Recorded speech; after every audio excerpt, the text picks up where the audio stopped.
Bueno, buenos días. Hoy tenemos en el webinar del Hospital Italiano del sector de rodilla de dos invitados de lujo. El primero que vamos a presentar es el doctor Pablo Gelber, que es un gran referente de cirugía de rodilla en el mundo, es doctor en medicina. Trabaja en el Hospital Sant Pau y en el Hospital d'Exeus de Barcelona. Tiene más de 60 publicaciones indexadas y es fundador del grupo de ligamentos colaterales de la ESCA.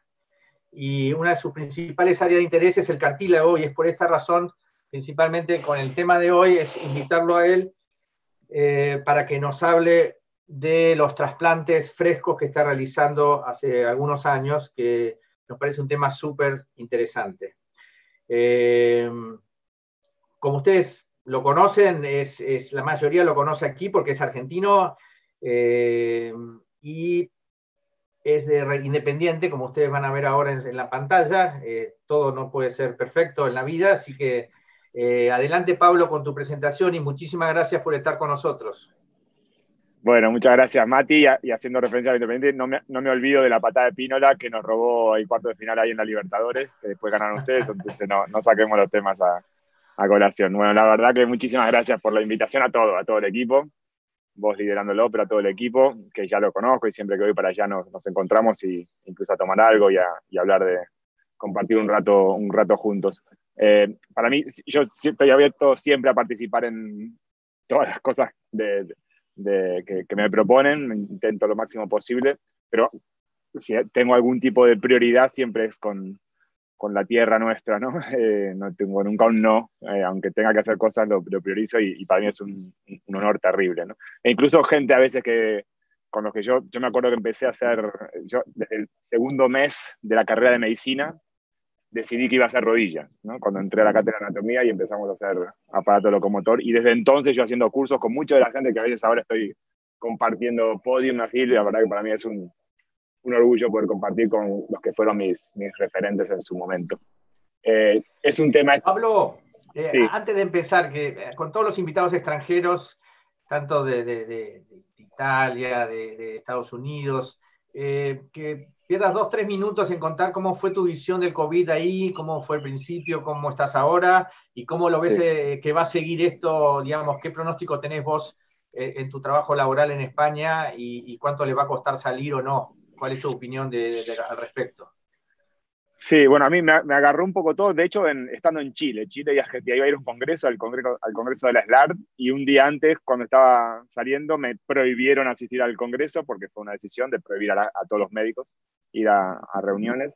Y fue un shock seguramente mayor que el de Argentina. Argentina o en Sudamérica han tenido un poquito la visión de lo que fue pasando, bueno, en Asia y luego en Europa. Estas cosas parecen prácticamente un sueño. De la noche a la mañana cambia el mundo, cambia todo. Aquí hubo mucho miedo inicialmente, ahora la gente deja de tenerlo, incluso un poco desde el punto de vista, mi punto de vista, un poco irracionalmente, están desesperados por hacer cosas. Vamos a ver cómo va a responder. Lo que sí puedo decir que hay la tendencia actual, y aquí en los países donde empieza a hacer más calor, es que el virus no solamente va disminuyendo el número después de las medidas que se tomaron aquí, sino que aparentemente incluso va bajando la virulencia, ¿no? Muchos epidemiólogos tienen como visión que es un virus que progresivamente, al revés de lo que se piensa, es un virus realmente inteligente, ¿no? Se ha visto que empieza a matar mucha gente o a confinar gente y no puede propagarse, lo que hace es bajar la virulencia y hacer síntomas más leves. Esto es un poco la visión que hay aquí, también insisto, con el tema del calor. Hace 3 semanas volvimos ya la parte médica a operar, ya cirugía programada, priorizando lo no protésico para que no haya mucho ingreso, y además que son grupos de riesgo de mayor edad, evidentemente tienen más riesgo, y poco a poco vamos haciendo, ¿no? Nuestro sector es el que menos, quizás, de los que menos va a estar afectado, porque la gente enferma siempre está. Tendremos menos lesiones deportivas de equipo, pero no es lo que más me preocupa. Hay otros sectores mucho más debilitados, y es cómo va a afectar esto en la economía. Va a ser terrible. Aquí se augura una recesión de las peores de la historia reciente, y eso es algo que va a pegar mucho. Si va a pegar aquí, me imagino en Argentina, donde yo creo que con mucho acierto han tomado las riendas desde muy el inicio, quizás de los mejores a nivel mundial, pero el problema es, claro, en un país como Argentina o en Sudamérica, la economía cuánto puede resistir. Si aquí va a ser durísimo, cuánto pueden tolerar las economías que están mucho más ¿no? estancadas o más, menos desarrolladas. Ya veremos, ojalá que vaya debilitándose en todos los lados, pero bueno, ahí se viene el invierno, entonces hay que tener un poco de precaución.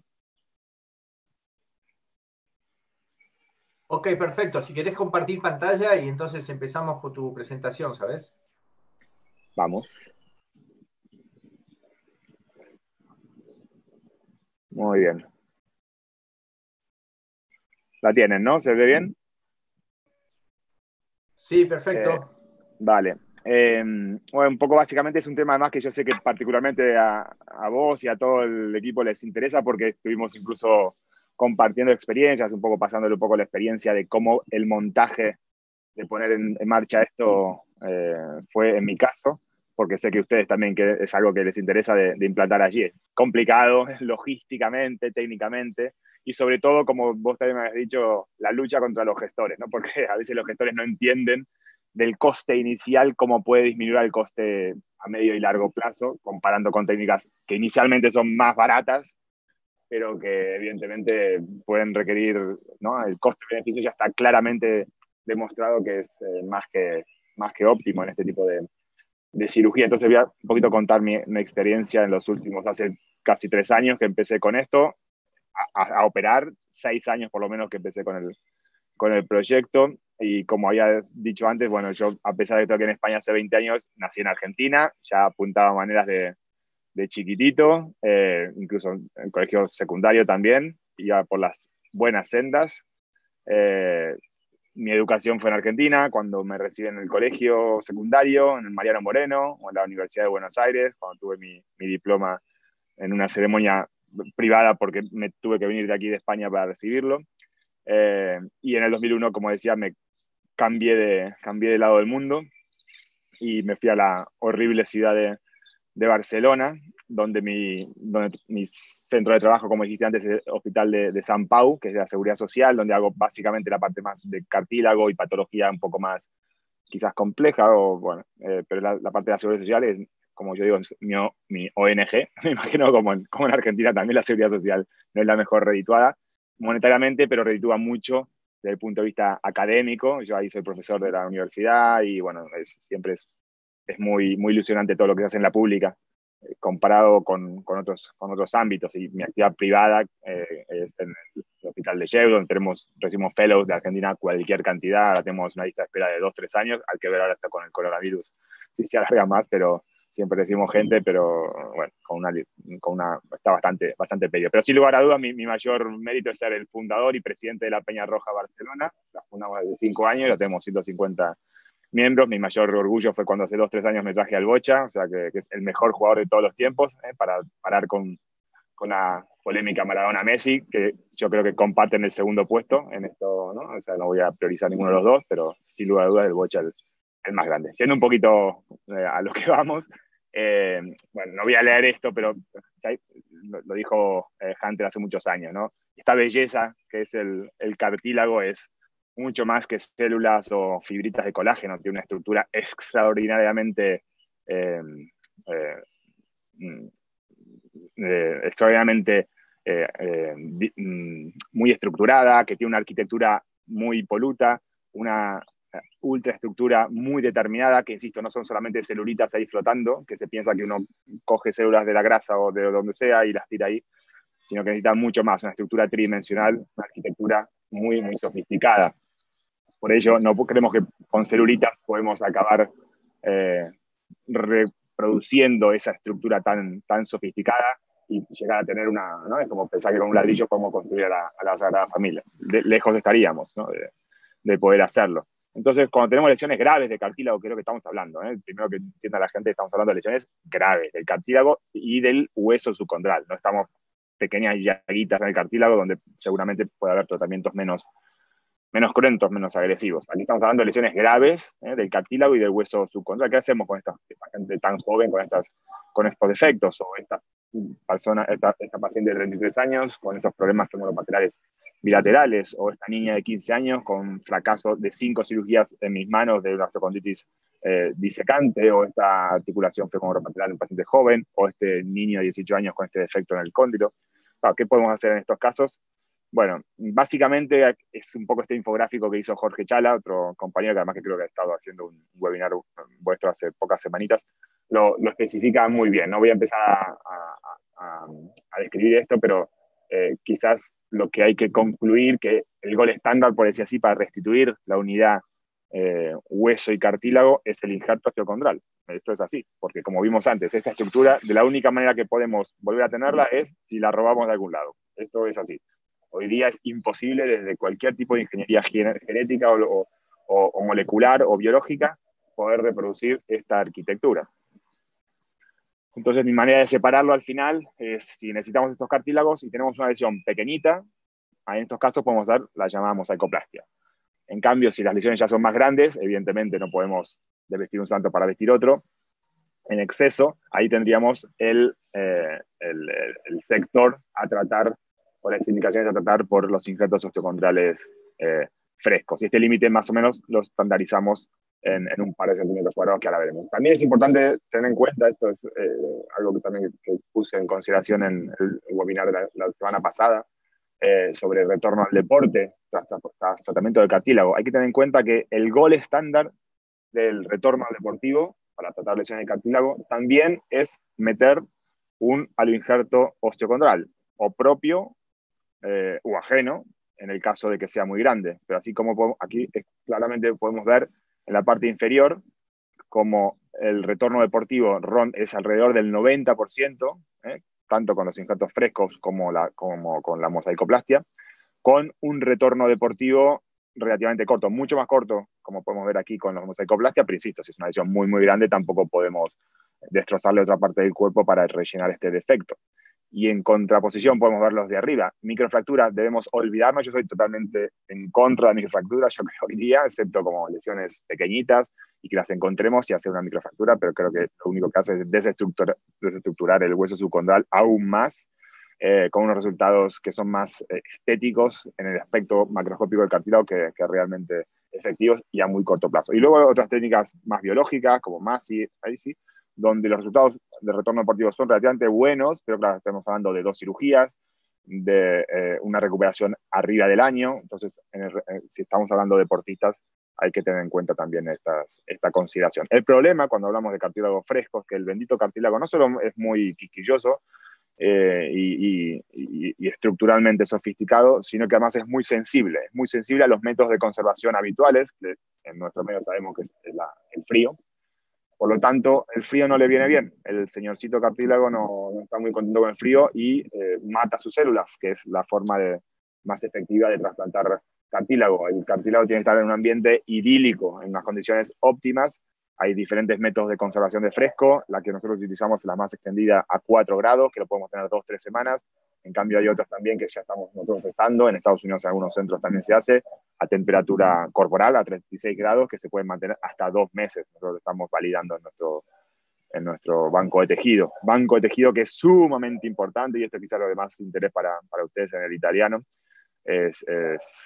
porque se requiere realmente una tecnología y una connivencia con ellos también muy importante. Evidentemente, el trasplante osteocondral fresco es un tratamiento biológico, que retrasamos soluciones metálicas sin dolor, sin morbilidad, evidentemente, pero necesitamos un tamaño apropiado, la técnica es relativamente demandante y el banco de tejidos es esencial. Mira, este es el vídeo, me acuerdo de...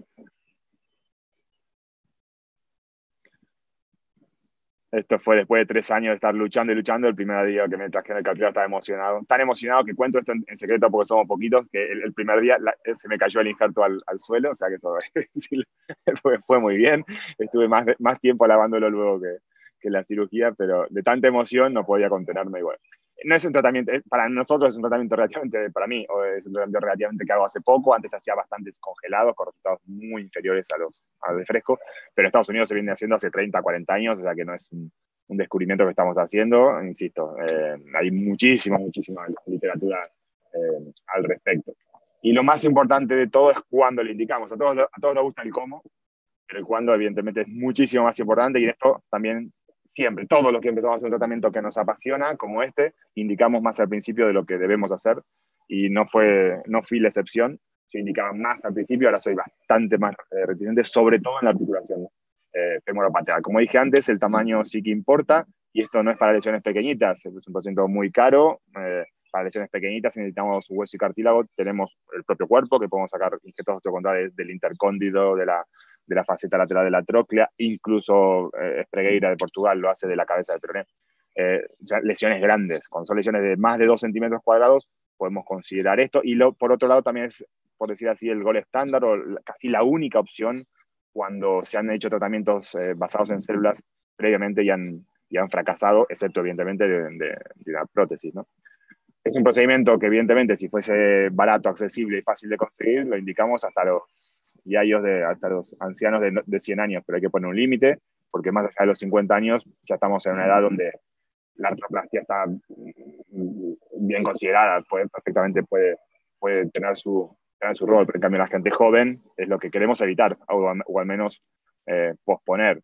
Y otra cosa muy importante también es que no hay, más allá de que se pueda hacer en deportista profesional, en deportista de élite, sobre todo esto tenemos que considerarlo en gente que está muy perjudicada. Yo le paso todos estos test funcionales a los pacientes antes y después de las cirugías, y hasta el 50% los echo atrás porque tienen que estar realmente muy perjudicados. Si el paciente está muy dolorido, yo no se los indico, porque son procedimientos caros que requieren mucho recuperación, y que a veces, sobre todo en la articulación femoropateral, tampoco es que dan unos resultados extraordinariamente buenos. Sí que en cóndilos y en trócleas son mucho mejores, pero en rótulas son bastante justitos. Y un tema muy importante que a mí me gusta siempre remarcar, no solo para esto, sino para todo, es para sobre todo la gente joven cuando lee artículos que normalmente se fijan en la significación estadística sin tener en cuenta la significación clínica. Hay veces hay cosas, o sea, es mucho más importante la significación clínica que la estadística. Hay artículos donde no llegan a significación estadística, pero con una significación clínica que es relevante y no se lo considera, y al revés. Y por ejemplo, teniendo la colación del IKDC, con menos de 17 puntos de diferencia, el paciente es incapaz, la persona es incapaz de notar la diferencia. Si comparamos, por ejemplo, hialurónico con PRP y vemos que hay una diferencia de IKDC de 3-4 puntos, bueno, es muy bonito para nosotros para decirlo, pero es que no se siente ningún tipo de diferencia. Y ya sentir realmente mucho cambio se requiere hasta 30 puntos, más de 30 puntos. Por lo tanto, hay que tener un poquito en cuenta, no perder el rumbo, no perder el norte en lo que estamos investigando. Las indicaciones de la articulación femoropateral, la femoropateral todos sabemos que es muy peculiar, es el patito feo en cuanto a los resultados y al paciente. La patología en sí de la femoropateral es extraordinaria, es hermosa, es apasionante, pero es una articulación muy compleja, y sabemos, yo creo, el 1%, como del coronavirus en este momento, el 1% de lo que realmente esconde. Y cómo tratar con las lesiones de cartílago, también traigo a colación otro infográfico en arthroscopy, también de otro amigo Seth Sherman, que lo voy a resumir en las siguientes imágenes. Si tenemos una articulación femoropateral con una lesión condral u osteocondral en la faceta lateral, lo que tenemos que estudiar es la TAGT. Así como inestabilidad, consideramos una TAGT más de 20, lo que sea. Aquí ya con 15, e incluso debo reconocer que yo a veces con 13 o con 14, incluso también lo pongo como límite. Si es más de 15 milímetros y tenemos problema en la faceta lateral, en principio, con un Fulkerson, con una anteromedialización de la TTA, es suficiente. No hace falta hacer nada en el cartílago, porque el efecto de mejorar el tracking, y además el efecto Macket de anteriorizar y disminuir la presión de la femoropateral, en principio es suficiente. Es decir, no hay diferencia si al mismo momento le metemos el cartílago algo, o si hacemos solamente el Fulkerson. Diferente es evidente si tenemos esa lesión en la faceta lateral, pero con una TAGT normal. Claro, en este caso, si no hay nada que corregir, es evidente que ahí, en este caso, sí que tenemos que hacer algo con el cartílago. ¿Qué pasa cuando el problema es más en la parte central o en la parte medial? Aquí tenemos un problema, porque cuando hacemos un Fulkerson, la anteromedializamos, incluso la presión puede hasta aumentar en esta zona de la lesión. Bueno, pues en estos casos, aún así, se recomienda hacerla, pero de forma concomitante con tratamiento del cartílago. ¿Vale? Evidentemente, en los casos que la TAGT es menor, hay que tratarla lo mismo que sucede si es una TAGT menor de 15 y es una lesión en la faceta lateral, también hay que tratar el cartílago. Debo decir que hasta un 30-40% de los casos que operan la rótula, en la tróclea, van con un full cross acompañados y en general tienen un resultado un pelín mejor que los aislados. Pasemos a las indicaciones de los cóndilos. Esta es la princesa de la corona porque son los que mejor resultado dan. Tienen muy buenos resultados. Insisto, también en lesiones grandes. Aquí estamos viendo una lesión prácticamente de todo el cóndilo, que en otra edad le meteríamos una uni. Pues la indicación es lesiones grandes, insisto, mayores de 2 centímetros cuadrados. El problema aquí a veces es que las lesiones son asimétricas, no son redondas, entonces ahora veremos qué tipo de solución podemos ofrecer. Pero lo que más quiero remarcar aquí, en cóndilos, así como hablamos del full cross y la alineación femoropatelar, es terriblemente importante la alineación en el plano coronal. Es muy importante tener en cuenta las osteotomías. Casi hasta la mitad de los pacientes yo les he hecho una osteotomía y hay que ser muy, muy, muy estricto con esto, incluso para protegerlo, porque incluso hasta 3 e incluso en mis casos hasta 2 grados de diferencia con la contralateral, si le voy a hacer algo al cartílago, para mí ya es una indicación de hacer una osteotomía para proteger también el cartílago, no solamente para el efecto de levantar de llevar la presión a otra zona donde no duele, sino también para proteger este cartílago, y se ha demostrado excelentes resultados cuando están las técnicas combinadas. La otra indicación, que también es, esto mucha experiencia tiene Alan Gross de Canadá, es los trasplantes de meseta, que se han hecho también cuando hay defectos muy grandes. En la mayoría de los casos son defectos postraumáticos de meseta, más frecuente meseta lateral, y en estos casos también está indicado. Los resultados son menos buenos que en el cóndilo. Hay que hacer una descarga bastante prolongada de la extremidad, los resultados son menos óptimos, pero bueno, es otra alternativa. Aquí vemos la parte final, introduciéndolo. Se ha visto que si mantenemos el menisco, los resultados son claramente superiores a si hacemos un trasplante de meseta aislada. Por lo tanto, en los casos que el menisco está que no nos gusta del todo, mejor hacer el trasplante entero. Si está bien, hay que trasplantar la parte sin menisco, que evidentemente debemos mantener, sería hacer solamente digamos, dejando la parte cercana a las espinas, que es donde se insertan los meniscos. Outcomes, resultados, y luego al final iremos un poquito a la técnica. De los resultados son bastante buenos, como he dicho, hay muchísima experiencia, muchísimos años, y se ha visto que los resultados en general, en su conjunto, hablando de los controles frescos en general, ya podemos ver que a 10 años al 80% tiene una supervivencia, sobrevive el injerto, y a 20 años 2/3. No es para nada malo, no creo que sea mucho peor que en la artroplastia. Y si consideramos que estos pacientes jóvenes estamos demorando el pasar a la artroplastia, no está nada mal. Un pelín peores si vamos a la rótula, a la femoropatelar, más bien, más que la femoropatelar, la patelar. La artuliana tiene un poco de peores resultados, no solo de supervivencia, sino en resultados. Como comentaba antes, son diferentes series de femoropatelar que tienen, así como las en meseta y en cóndilo, hace 40 años que se hace. En rótula lleva menos, no lleva más de 15 a 20 años que se hacen. Las series no tienen más de 10 años de seguimiento. Y aquí vemos series, todo como comentaba antes, que en este caso IKDC, un IKDC muy bajito, empezando muy bajo, y la mejoría, si bien es manifiesta, tampoco es terrible. O sea que un poco lo que comentaba antes, excepto quizás en la serie de Cameron, que hay una mejoría bastante importante, en el resto estamos en el orden de los 20, 22 puntos de IKDC de mejoría, que claro, si nosotros que estamos perfectos nos dicen bajar a 75, 70, haremos mal, pero si alguien que está en 25 o 30 sube unos puntos, no está nada mal. Y por eso lo que comentaba antes, tener en cuenta esto, ¿no? El IKDC, digamos, está ahí en el límite de notar que el paciente note la mejoría. Por tanto, hay que ser muy, muy, muy certero con la indicación, y estas fueron mis sobreindicaciones o malas indicaciones en mis inicios. No tener en cuenta lo que siempre hay que tener en cuenta en la femoropatelar: los pacientes con depresión, kinesofobia, miedo, aprensión. Hay que intentar, hay muchos test hoy día que se pueden pasar previamente, hay que intentar filtrarlos, porque estos, hagamos lo que le hagamos, aunque tenga la rótula destrozada, no van a mejorar. El retorno deportivo, un poquito como había comentado antes en general, voy a dar 2 o 3 pantallazos de lo que es el retorno deportivo, hablando específicamente de trasplante de cartílago fresco. Pues no está nada mal, son hasta 3/4 de los casos retornan, y aquellos casos que no retornan en general es por miedo, por algunos por dolor, por crujidos, muy pocos menos por rigidez.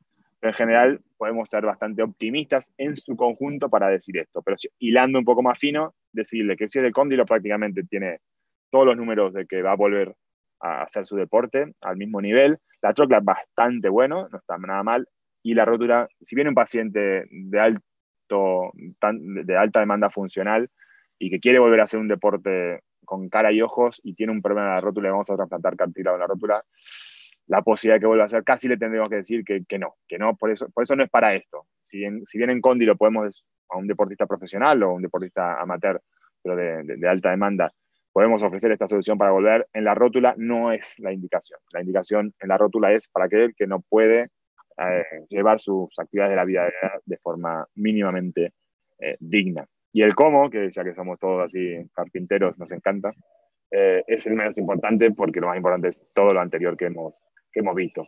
Y para ser un buen carpintero no podemos ir solamente con un martillo y un clavito, sino que necesitamos muchas herramientas porque si no es como entrar a un restaurante y lo único que tiene es un plato de pasta. Nos encanta la pasta a todos, somos con tanta influencia italiana, no hace falta hablar a vuestro hospital con el nombre que tiene, pero si solo tiene pasta un día no vamos a cansar de la pasta y vamos a comer siempre pasta y no vamos a poner algo. Entonces tenemos que tener un poco de todo, alguien que cocine con una buena dieta mediterránea, una dieta más completa, donde nos pueda nutrir y dar muchas soluciones ante los diferentes escenarios. Uno de ellos, y quizás el más deseado, es la utilización de cilindros osteocondrales, la Dowell Technique o Bone Plug, donde lo mismo que la mosaicoplastia, pero en diferentes tamaños.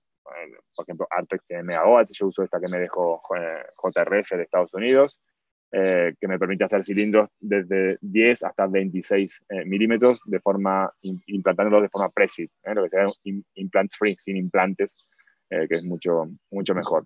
Pero también necesitamos en otros casos tener, por ejemplo, la guía de corte de rotuliana de las prótesis femorales o la guía de corte anterior de las prótesis femoropatelares. Sistema de fijación, si bien lo ideal es hacer pre-fit, hay muchos casos que no podemos, como ya veremos a continuación, y necesitamos tornillos. A mí me gustan mucho los tornillos Accutrack porque son de rosca variable, sin cabeza. La verdad que hay una compresión muy fuerte, sobre todo en los casos que necesitamos una compresión, como acabo de decir, generosa, un fragmento grande. Prefiero metálicos a los Smart Nail que vemos en la izquierda, que son de 1,5 y 2,5 de diámetro, milímetros, que son de Conmed, que van muy bien, son resolvibles, nos evita tener que quitarlo o nos evita el riesgo de que puedan lesionar la superficie articular contralateral, pero no tienen evidentemente la fuerza compresiva que tienen los tornillos metálicos. Y insisto, hay muchísimas variedades y tenemos que tener un menú muy variado, como si fuera, como cuando se habla de articulación femoropatelar, ¿no? Menú a la carta, pues menú a la carta. Esa es mi filosofía, no solamente de esto, sino de toda la patología de la rodilla. Y otra cosa muy importante, si bien que no está descrito en rodilla, menos en tobillo hay algún caso de rechazo, hay que intentar disminuir la inmunogenicidad sacando la mayor cantidad de tejido sinovial y también lavando el hueso a alta presión pulsátil para sacar la mayor cantidad de células que puedan generar algún tipo de reacción inmunológica. A mí me gusta hacerle un TAC, sobre todo para trasplantes de la articulación femoropatelar, hacer un TAC al injerto para poder hacer un correcto matching. Porque si bien, como decía antes, la articulación para los cóndilos, incluso para la meseta, no es necesario porque midiéndolo con una radiografía o incluso con el tamaño, con la altura, es casi suficiente porque tenemos un radio y siempre podemos encontrar la manera. Como es un radio variable, siempre podemos buscar la forma más apropiada para el defecto. Pero no hace falta explicarles la maquinaria que es la articulación femoropatelaria, que hay que mirar bien cada detalle, no solamente en un ángulo, sino en todos los ángulos, la tridimensionalidad, la forma de la rótula, la displasia o no displasia, la forma trocear. Por lo tanto, en estos casos siempre me gusta hacer un TAC del injerto para tener un correcto matching. Y en la articulación femoropatelar hay diferentes alternativas para hacer tratamiento, ahora iremos un poquito en detalle. Podemos desde cilindros secundarios como estamos viendo aquí, o hacer técnicas más a mano alzada, veremos un poquito más en detalle. Esta es la imagen de una lesión condral en la rótula, quizás localizada, sobre todo en la faceta lateral. Pues en estos casos, como no es completa, hagamos una técnica de cilindros, buscamos el cilindro del tamaño más apropiado, tenemos la guía de corte, lo fijamos, luego vamos con esta broca plana, por decir así, esta fresa plana, donde realizamos el socavado de la lesión. Luego sacamos el injerto, la profundidad no más de 10 milímetros, que es lo que la creeping substitution, que es lo que se llama el proceso mediante el cual el hueso del donante es reemplazado por el tejido óseo receptor, alcanza. Más de 10 milímetros no, por tanto hay que no más de 10 milímetros de espesor. Cuando tenemos lesiones de toda la rótula, en estos casos, claro, aquí no podemos meter cilindros porque nos quedaríamos siempre con terreno sin tratar. En estos casos, la técnica de la shell technique, la traducción en argentino queda mal porque es la técnica de la concha, pero podríamos decir de la cáscara, y ahí ya la gente no saldrá espantada. Hay que quitar la misma cantidad digamos, quedarnos con un espesor final de la rótula más o menos similar o el mismo que tenía antes, evidentemente, para evitar un overstaffing, una sobrepresión en la articulación femoropatear, aquí como estamos viendo. Este es un TAC inmediato que yo lo hago el día siguiente. En los casos que la tróclea es bastante parecido. Si tenemos una lesión, aquí no, es parecido, tenemos las dos técnicas, pero aquí no depende tanto de cuán grande sea la lesión, sino de la forma troclear. Cuando tenemos una tróclea no displásica, una tróclea normal como aquí, también utilizamos cilindros. Este es el cilindro más grande que hay, que es de 26 milímetros, que es suficiente para cualquier tipo de lesión. Y aquí, utilizando el injerto, lo mismo, quitándolo. Aquí es complicado, hay que tener mucho cuidado con la orientación, más incluso que con la rótula. La profundidad, como dije antes, no más de 10 milímetros, para ese creeping substitution pueda llegar a cabo, y ahí se ve la impactación final. El problema tenemos cuando tenemos trócleas displásicas. Si tenemos una tróclea displásica, una de dos: o esperamos que venga un donante con la misma tróclea displásica, cosa harto difícil, y además, no solamente esto, sino que incluso si le mantenemos la tróclea displásica, pues le va a producir la misma lesión, ¿no? Que es lo que le ha llevado al quirófano. Entonces, en estos casos, cuando son lesiones grandes, como estamos viendo aquí en trócleas displásicas, hago una técnica más a mano alzada, por decir así, donde uso agujas de guía, agujas de Kirchner para que guíen a 45 grados. Es una especie de prótesis femopatelar biológica, por decirle de alguna manera. Como estamos viendo aquí, se saca, hay que ir limpiando poquito a poco hasta que haya un perfecto encaje. Los vídeos estos están en mi página de YouTube, están también publicados en Arthroscopy Technique, si los quieren ver con más detalle. Aquí están evidentemente hechos a gran velocidad y recortados. Como había dicho antes, en la femoropatelar hasta un 40% de los casos van con realineaciones distales que incluso mejoran los resultados.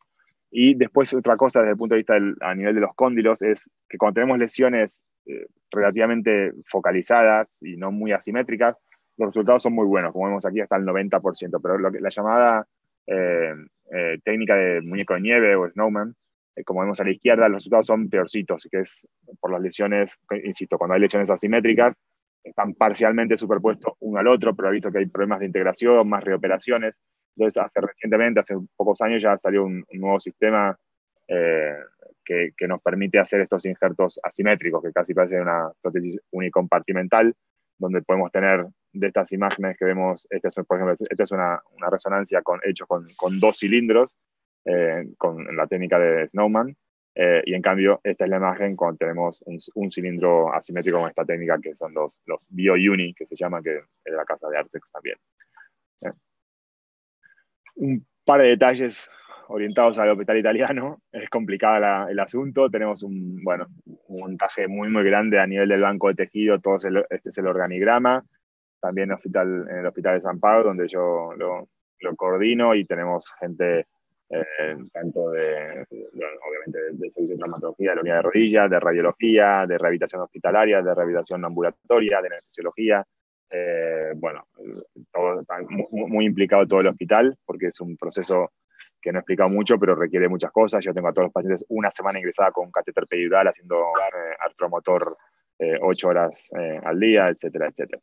Hago todo esto, un poco coñazo, como dirían acá, pero son los scores que necesitamos, o la forma de seguir que necesitamos para hacer el día de mañana publicaciones clínicas. Antes, preoperatorio evidente, y cada 3 meses yo hago todo esto, scores funcionales e imágenes también, como ponen ahí en detalle. De momento, como tenemos poco seguimiento, tenemos estudios hechos más que nada de técnicas quirúrgicas. Ya estamos haciendo muchos de los estudios, tenemos varias tesis doctorales en marcha al respecto, tanto a nivel de integración ósea, TAC, resonancia, etcétera, etcétera, y resultados clínicos también. Pero bueno, poquito a poco. Entonces, este es el caso clínico. ¿Quieren que ponga el caso clínico? Es un casito clínico cortito, o si no, ya damos pie, Matías. Parece perfecto. Seguí, Pablo. Vale. Bueno, básicamente es muy sencillito. Quiero ver qué proponen. No tiene gran secreto, o sea, no piensen que los quiera engañar, ni mucho menos. Es un paciente de 19 años que consulta de repente por un poco de desviación en la rodilla, sin un traumatismo leve y con mucho dolor y derrame de repetición. 17 años tenían, no era como el Kun, cuando tenía 17 años, como hacía bailar a la defensa de Racing, que les hizo ese quiebre de cintura. Pero bueno, vino con estas imágenes, como vemos aquí, la radiografía lateral, la telemétrica con 6 o 7 grados de valgo, no me acuerdo bien, y esta imagen en la resonancia. ¿Qué propondrían hacer?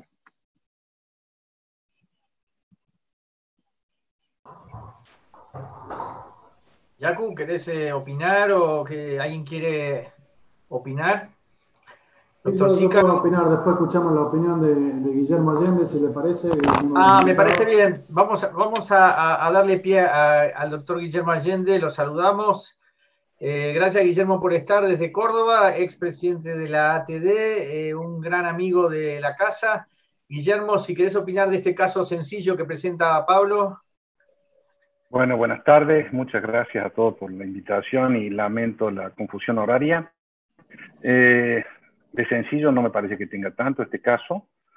El chico tiene 17, 19 años, dijiste, Pablo. Sí, 17, dije 19, pero 17, sí. ¿Qué tal? ¿Cómo estás, Guillermo? Encantado de hablar con vos. Bien, un gusto, Pablo. Tiene un valgo de, no lo alcanzo a ver, de cuántos grados. Creo que 6 grados y son todos expensas del fémur. Lo que no sé, hay que analizar bien el diagnóstico de esta lesión. ¿Por qué me decís que produjo esta lesión? En realidad... No me parece traumática. No es traumática. Hay dos versiones. Una que podría ser osteocondritis secante o un defecto de osificación. Ya me han dicho, lo he intentado investigar.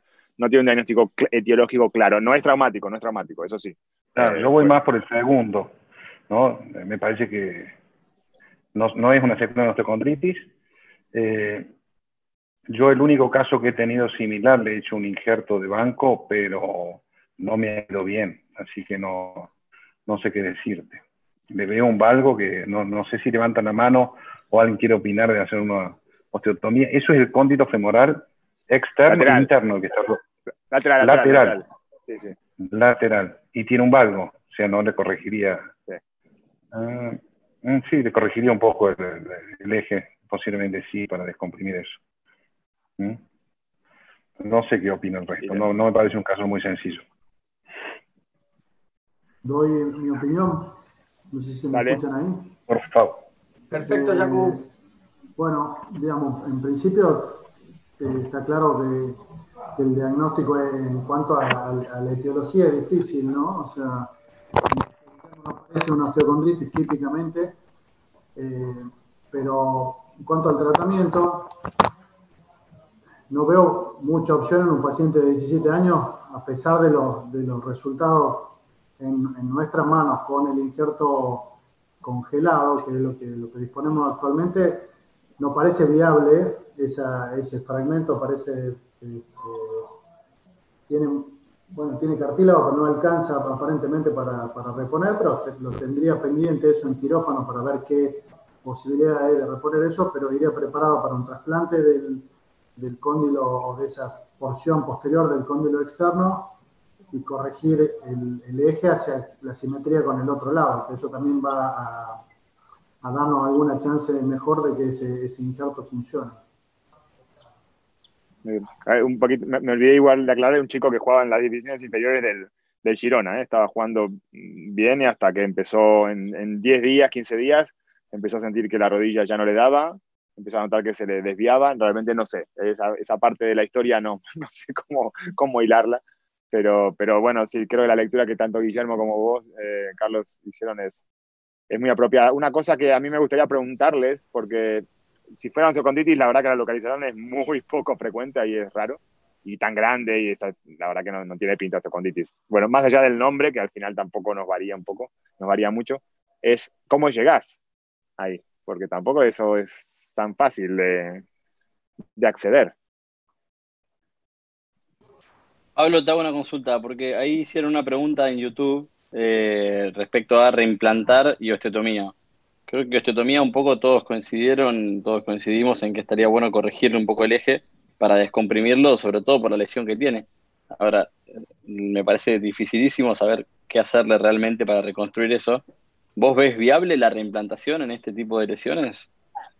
Mira, te doy una pista. Yo soy muy de reparar, pero te doy una pista. Estoy hablando de trasplante osteocondral fresco, seguramente. Pero no, más allá de eso, yo soy muy de reparar. Hay eco, no sé si alguien tiene abierto. Bueno, aquí en ningún momento yo vi esto viable, en ningún momento, porque hay un defecto óseo muy grande, incluso si ves la radiografía. Digamos, Claro, sí, coincido. Si fuese solamente el fragmento, estaríamos viendo la radiografía, incluso se ve fragmentado. Hay un defecto muy, muy grande. Seguramente esto lleva más tiempo de lo que refería el paciente. Yo en osteocondritis disecantes en gente joven, 17 años, vivo un poco en el límite, pero intento siempre reparar, fijarlo y darle esa chance. Si falla ya haces algo más bestia, pero en este caso, en ningún momento me planteé de repararlo. Siempre fui por el tema del injerto. Pero sobre todo quería hacer más hincapié esto, ¿no? Lo del injerto es un poco también obvio porque es el tema que estoy hablando, pero es la alineación y cómo llegar ahí. Me gustaría saber cómo. Perfecto, sí, totalmente de acuerdo. Mati, claro. Matías. Sí. No, el caso la verdad que está muy bueno, obviamente. Perdón, Matías, estaba tratando del doctor Luis Músculo. Dale Luis, perfecto, me callo, lo bloqueo, dale Luis, bienvenido. Buenas, Pablo, muy lindo caso. Bueno, después se puede comentar la presentación, pero a mí lo que me parece interesante también de este caso, por supuesto hay que ver más imágenes, ¿no? Hay que ver una tomografía, una resonancia, ver bien, pero a todos coinciden en que no es una imagen habitual de una osteocondritis y con ese comienzo así, etcétera. La otra patología, alguien me mencionó algo que sea algo oncológico, pero hay una entidad que es displasia epifisaria memélica, que hay varias publicaciones en el journal de años atrás, que son como osteocondromas que crecen en las epífisis. Y generalmente se presentan a esa edad en los cóndilos y te dan lesiones de este tipo, porque tiene una gran magnitud que no es explicable como una osteocondritis. ¿Sí? Y es importante tener idea de eso porque fíjate que tiene como un crecimiento, como si fuese en la parte posterior. Y son como verdaderos osteocondromas, pero en vez de ser metafisarios como el osteocondroma, se localizan en las epífisis de los cóndilos. Y eso genera, con el correr de los años, este chico muy joven, deformidades muy importantes. Me parece que ese sería un diagnóstico diferencial. Gracias, muy buena. Encantado de que estés participando también, un placer. Y sí, es una gran aportación, porque te digo que poca gente ha podido aportar algo al respecto de la etiología de la lesión. También nosotros como mecánicos nos preocupamos más por solucionar lo que por saber qué puede haber sido, pero sí, yo nunca lo considero una osteocondritis disecante. Lo primero que piensas en un chiquito joven, ¿no? En un varón, pero ni por localización ni por aspecto radiográfico. Ya viendo esa radiografía, vamos, ni ver la resonancia, viendo la radiografía no casa mucho con una osteocondritis disecante. Pero bueno, sí, dicho esto, gracias por... Sí. Pablo, lo único que quería aportar con respecto al diagnóstico que no termina de cerrar, puede ser una alternativa, por supuesto, hacer un centellograma y ver si no capta la otra rodilla, si es algo así más sistémico. Y creo que tampoco hubiera estado mal hacer una biopsia previa para estar seguro a ver dónde está entrando y qué tipo de tejido tenemos. Pero bueno, ya estamos así en tiempo, así que nos gustaría ver qué es lo que hiciste, cómo lo solucionaste.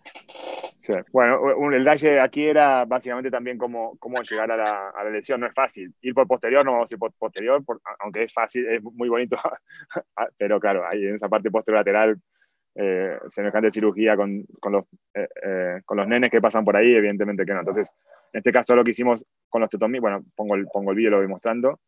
Hicimos el acceso, el abordaje como si fuera para osteotomía de apertura. Vemos ahí lo que hice es una osteotomía de todo el macizo epicondilio lateral, llevando el ligamento, la inserción del ligamento fibular colateral y también, como tampoco fue suficiente, le hice una osteotomía de la TTA, sin luego para volverse a poner en su sitio, y ahí vemos el fragmento. Es un vídeo que pasa muy rápido por el tiempo que vamos. Luego lo regularizamos, unos agujeritos para curentar. Esto hubo que hacerlo a mano, esto no había evidentemente forma de hacerlo con cilindros como vimos antes. Poquito a poco hay que tener mucho cuidado, aunque nos lleve 10 cortes y muy poco, porque si no pasamos, ahí ya es imposible. Y una vez lo tenía, ahí en este caso, como es un fragmento muy grande, sí que lo fijé con 2 tornillos metálicos. El paciente lo mantuve 3 meses en descarga hasta que se los quité. Luego hice la osteotomía varizante de fémur, o desvalguizante, como alguien dice, para llevarla a neutro. Siempre me gustan todas las osteotomías de apertura meter al injerto de cresta ilíaca, la placa fijada, y al poner la placa pusimos en su sitio el epicóndilo que habíamos osteotomizado. Y una vez hecho esto, luego volvimos a fijamos evidentemente la TTA en su sitio, como vemos aquí, con estas imágenes. El paciente está asintomático, ahí sacamos a los 3 meses los tornillos, como vemos aquí. Está asintomático, esto hace un año y medio, no ha vuelto a jugar al fútbol, pero corre, hace atletismo, o sea que está haciendo una vida relativamente normal. Tengo una pregunta, perdón Pablo, que te frene sí. Respecto al caso. Si no hubiera tenido un valgo, ¿no? Y no tenía que hacer la osteotomía, ¿vos considerás alguna vez un abordaje tipo, como uno haría una unicompartimental externa, un abordaje parapatelar externo, o siempre vas a abordarlo así para el cóndilo externo tan posterior, con un abordaje como el que hiciste recién, medio lateral? Más que el abordaje, una técnica o un paso quirúrgico bastante interesante para tener acceso, incluso a veces lo hacemos, yo no mucho, pero por ejemplo, Giancarlo Monjau lo hace cuando hace trasplantes de meseta lateral con osteotomía varizante, lo hace abierto y utiliza este recurso de la osteotomía del epicóndilo porque te da mucha apertura. Si con un abordaje estándar a eso no llegas porque te estarías cargando, claro, y es una hiperflexión que necesitas y llegar bien a la parte posterior sin lesionar meseta, sin lesionar menisco. Ese fragmento tan posterior no llegarías, y menos en un hombre. En una mujer igual tienes un poquito más de flexión, pero si no haces un generoso abordaje, no solamente la TTA, yo creo que ni siquiera con la TTA hubiera sido suficiente también lo de epicóndilo, y es bastante ofrece bastante poca morbilidad. La TTA evidentemente es un abordaje, es un acceso más grande, es más sangriento, pero es un recurso que creo que es bastante, en algunas circunstancias, es de mucha utilidad. Muchas gracias. Bueno, y un poquito para cerrar un poco la charla y luego pasamos a ustedes lo que decíamos antes, ¿no? Que es una técnica técnicamente y sobre todo logísticamente terrible, es muy demandante. La cantidad de cosas que hay que hacer que no he puesto aquí, pero cada caso es brutal. Bueno, para lesiones grandes, como dijimos antes, los resultados a largo plazo son buenos, aunque la femorolateral no tanto, y que muchísimas veces hay cirugía concomitante. Y otra cosa también quería invitar a la gente, ya hace mes y medio de crear una nueva cuenta de Instagram, donde pongo un montón de casos clínicos, estas técnicas quirúrgicas, un poco de lo que hemos visto aquí, les voy poniendo casos interactivos para participar, últimas publicaciones o cosas por el estilo, y les invito a que puedan mirarlo.